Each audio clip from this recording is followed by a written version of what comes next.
আসসালামু আলাইকুম 5 মিনিটস তাজবিদ লার্নিংয়ে আপনাদের সবাইকে স্বাগতম।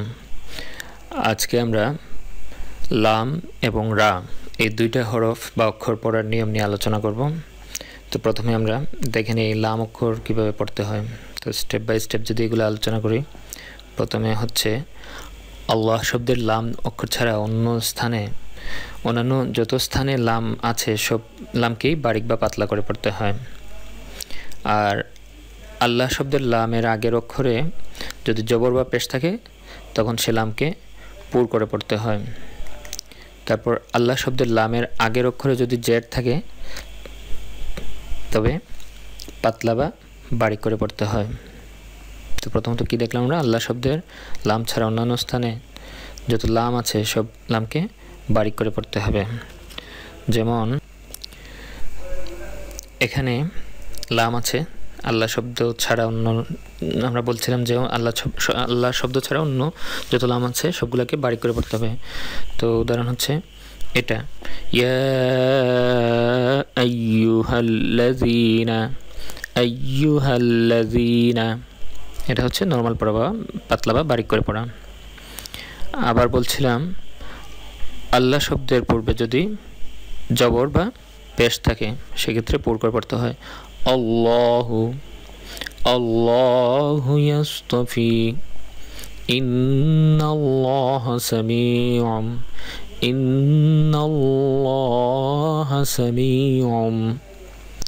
ওয়া ইলাল্লাহি তুরজাউ।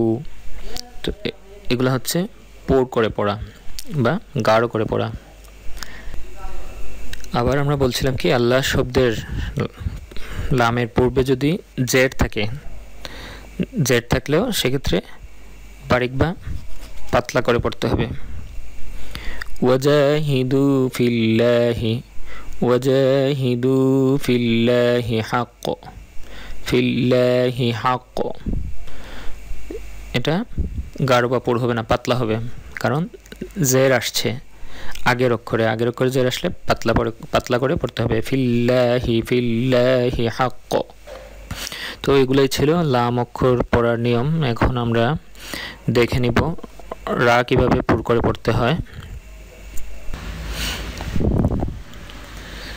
রা অক্ষরকে অনেকভাবে পড়তে হয়। তো প্রথমে আমরা পুর করে কীভাবে পড়তে হয় সেগুলোই আলোচনা করি। রায়ের উপর যখন জবর বা পেশ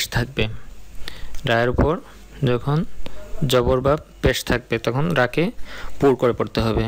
যেমন রব্বাকুম, ওয়া'বুদু রব্বাকুম। একটু খেয়াল করবেন রাকে কিভাবে পুর করতে হচ্ছে। রব্বাকুম, রায়ের উপর জবর আসলে পুর করতে হয় রব্বাকুম। তারপর আমরা বলছিলাম কি, রায়ের উপর যখন পেশ আসলেও পুর করে পড়তে হবে।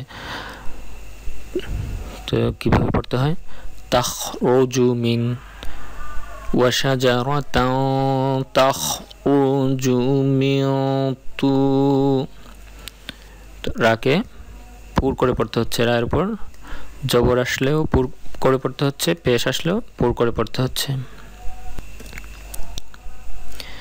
এরপর আমরা বলছি কি, রায়ের উপর সাকিন বা জজম থাকে এবং এর আগের অক্ষরে জবর বা পেশ থাকে, তাহলে রাকে পুর করে পড়তে হয়। তো দেখা যাক, যদি রা সাকিন হয় এবং এর আগের অক্ষরে জবর বা পেশ থাকে তাহলে কিভাবে পুর করে পড়তে হয়। এই জায়গায় আমরা দেখতে পাচ্ছি রা সাকিন এবং তার আগে জবর আসছে, তাহলে নিয়ম অনুযায়ী কি পুর করে পড়তে হবে। ফিল আরদি ওয়াহুয়াল্লাযী যারাআকুম ফিল আরদি ওয়া ইলাইহি তুহশারুন। এই জায়গায় রাকে আমরা পুর করে পড়ছি। এই জায়গায় রা সাকিন, তার আগে জবর, সেটাকেও পুর করে পড়ছি।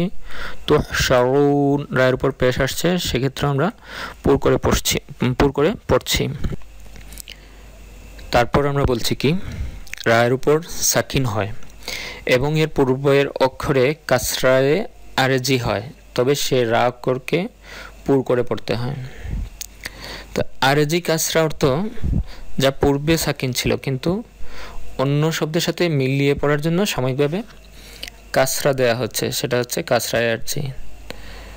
তো আমরা বলছি কি রায়ের উপর সাকিন হয় এবং এর পূর্বের অক্ষরে কাসরায়ে আরেজি হয়, তবে সে রা অক্ষরকে পুর করে পড়তে হয়। উদাহরণ একটু দেখে নিই। যেমন এই জায়গায় রা সাকিন,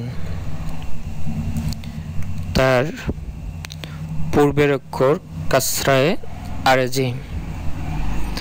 তো সেক্ষেত্রে যদিও এর পূর্বে নুনের মধ্যে জের আছে কিন্তু তারপরেও কাসরায়ে আরজি থাকার কারণে রাকে পুর করে পড়তে হবে। মানি পুর করে পড়তে হচ্ছে। তো আরজি কাসরা অর্থ যা পূর্বে সাকিন ছিল কিন্তু অন্য শব্দের সাথে মিলিয়ে পড়ার জন্য সাময়িকভাবে কাসরা দেওয়া হচ্ছে। তো এটাই হচ্ছে মূলত কাসরায়ে আরজি। এখানে এই আলিফ যেটা এটা হচ্ছে কাসরায়ে আরজি, মিলিয়ে পড়ার কারণে এখানে কাসরা দেওয়া হচ্ছে। মানি রাকে এভাবে পুর করে পড়তে হবে। তারপর আমরা দেখতে পাচ্ছি যে যখন রা অক্ষর সাকিন হয় এবং পূর্বের অক্ষরে জের থাকে কিন্তু সে রায়ের পরে যদি হরফে ইস্তেআলা আসে তখন সে রাকে পাতলা করে পড়তে হয়। কি বলছি আবার দেখে নিই। যে সময় রা অক্ষর সাকিন হয় এবং পূর্বের অক্ষরে জের থাকে কিন্তু সে রায়ের পরের অক্ষরে যদি হরফে ইস্তেআলা আসে তখন সে রাকে পুর করে পড়তে হয়। উদাহরণ দেখে নিই আমরা। এখানে দেখতে পাচ্ছি আমরা রা সাকিন এবং তার পূর্বে জের আসছে কিন্তু রা সাকিন অবস্থায় পরের অক্ষরে সোয়াদ আসছে। তো সোয়াদ হচ্ছে হরফে ইস্তেআলা। তো হরফে ইস্তেআলা অক্ষর হচ্ছে 7টা। এটা নিয়ে আমরা যখন অক্ষরের সিফাত নিয়ে আলোচনা করব তখন হরফে ইস্তেআলা নিয়ে বিস্তারিত আলোচনা করব। আপাতত আমরা রা পুর করার নিয়মে এতটুকুই জেনে রাখি যে হরফে ইস্তেআলার 7টা অক্ষর আছে। হরফে ইস্তেআলার 7টা অক্ষরের মধ্যে সোয়াদ হচ্ছে একটি অক্ষর। তো যখন রা সাকিন পূর্বে জের এবং পরে আবার হরফে ইস্তেআলার থেকে যে কোনো একটি অক্ষরের যেমন সোয়াদ আসছে সেক্ষেত্রে আমাদের রাকে পুর করে পড়তে হবে। যেমন মির সদ রাকে পুর করে পড়তে হচ্ছে। ফির কফ হরফে ইস্তেআলার অক্ষর ফির কস, যদিও পূর্বের অক্ষরে জের আসছে কিন্তু হরফে ইস্তেআলা ত আসছে কফ আসছে, সেক্ষেত্রে আমাদের প্রত্যেকটা জায়গায় পুর করে পড়তে হচ্ছে। তারপর হচ্ছে রা হরফে ওয়াকফ করা হলে এবং এর পূর্বের অক্ষরে ইয়া ছাড়া অন্য যে কোনো অক্ষর সাকিন থাকে আর এই সাকিনের পূর্বের অক্ষরে জবর কিংবা পেশ থাকলে রাকে পুর করে পড়তে হয়। একটু কঠিন মনে হচ্ছে কথাটা, যাই হোক আমরা উদাহরণ দেখে নিলে স্পষ্ট হয়ে যাবে। কিন্তু কথাটা আবার দেখে নেই। রা হরফে ওয়াকফ করা হবে এবং পূর্বের অক্ষরে ইয়া ছাড়া অন্য কোনো অক্ষর সাকিন থাকবে, আবার সেই সাকিনের পূর্বের অক্ষরে বা হরফে জবর কিংবা পেশ থাকবে, সেক্ষেত্রে রাকে পুর করে পড়তে হবে। এই নিয়মের বেশ কিছু উদাহরণ আমরা এখানে দেখতে পাচ্ছি, বিশেষ করে এই সূরার মধ্যে। যেমন রা ওয়াকফ হচ্ছে, এর পূর্বের অক্ষরে ইয়া ছাড়া অন্য যে কোনো অক্ষর সাকিন হচ্ছে এবং তার পূর্বের অক্ষরে জবর আসছে। তো আমরা কি বলছিলাম? আমরা বলছিলাম রা হরফে ওয়াকফ করা হলে এবং এর পূর্বের অক্ষরে ইয়া ছাড়া অন্য কোনো অক্ষর সাকিন থাকলে আর এই সাকিনের পূর্বের অক্ষরে জবর কিংবা পেশ থাকবে, শুধুমাত্র সেই ক্ষেত্রেই আমাদেরকে রাকে পুর করে পড়তে হবে। তো এই নিয়মের সবগুলো এখানে আসছে। রা ওয়াকফ, তার পূর্বের অক্ষরে ইয়া নেই, অন্য কোনো অক্ষর সেটা সাকিন হচ্ছে এবং তার পূর্বের অক্ষরে জবর আসছে, তো সেই ক্ষেত্রে রাকে পুর করে পড়তে হবে। ওয়াল আসর, ওয়াল আসর, খুসর। রা ওয়াকফ হচ্ছে, তার পূর্বের অক্ষরে ইয়া ছাড়া অন্য কোনো অক্ষর সাকিন হচ্ছে এবং তার পূর্বে পেশ আসছে, লাফি খুসর। তো এগুলোই ছিল রা অক্ষর পুর করে পড়ার নিয়ম। তারপর আমরা দেখব রাকে কিভাবে পাতলা করে পড়তে হয় বা বারিক করে পড়তে হয়। যদি রা অক্ষরের নিচে জের থাকে সেক্ষেত্রে রাকে বারিক বা পাতলা করে পড়তে হবে। যেমন এখানে রার নিচে জের আসছে, সেটাকে পাতলা করে পড়তে হবে। ফিসসুরি ফাসাইক, ফিসসুরি ফাসাইক, এটা পাতলা করে পড়ছি। তারপরে বলা আছে যদি রা অক্ষর সাকিন হয় এবং তার পূর্বের অক্ষরে জের হয় তখন রাকে বারিক বা পাতলা করে পড়তে হয়। ফিরআউন, ফিরআউন, এটা রা সাকিন এবং তার পূর্বের অক্ষরে জের আসছে, সেক্ষেত্রে আমাদেরকে পাতলা করে পড়তে হচ্ছে। ফিরআউন, ফিরআউন, ফিরআউন। তারপর আমরা বলছি কি, যখন রা অক্ষরের উপর ওয়াকফ করা হয় তখন রায়ের পূর্বে ইয়া অক্ষর সাকিন থাকে, তখন সে রাকে বারিক করে পড়তে হয়। তো সেক্ষেত্রে আমাদের পড়তে হচ্ছে, ওয়াকফ হচ্ছে ওয়াকফের আগের অক্ষরে ইয়া সাকিন আসছে, তো ইয়া সাকিন হলে আমাদেরকে বারিক করে পড়তে হবে, পাতলা করে পড়তে হচ্ছে। খাইর, খাইর। কিন্তু ইয়া সাকিন না হয় অন্য কোনো, আমরা আগে পড়েছিলাম কি ইয়া সাকিন না হয় অন্য যে কোনো অক্ষর সাকিন থাকতো এবং তার পূর্বে যদি আমরা কি জবর বা পেশ পেতাম তাহলে আমাদেরকে পুর করে পড়তে হতো। তো এক্ষেত্রে আমাদেরকে বারিক বা পাতলা করে পড়তে হচ্ছে।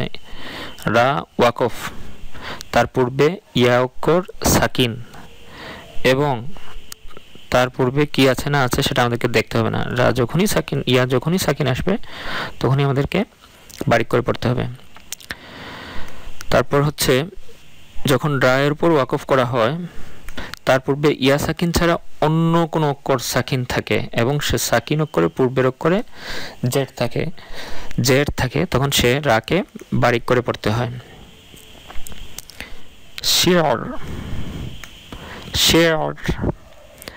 রা ওয়াকফ, তার পূর্বের অক্ষরে ইয়া ছাড়া অন্য কোনো অক্ষর সাকিন, তার পূর্বে জের, শিনের নিচে জের আসছে, সেক্ষেত্রে আমাদেরকে বারিক করে পড়তে হবে। শির, শির। তো আজকে আমরা লাম এবং রা পড়ার নিয়মগুলো শিখলাম। ইনশাল্লাহ পরবর্তীতে আমরা অন্য তাজবিদের অন্য বিষয়গুলো নিয়ে আলোচনা করব। আসসালামু আলাইকুম ওয়া রাহমাতুল্লাহ।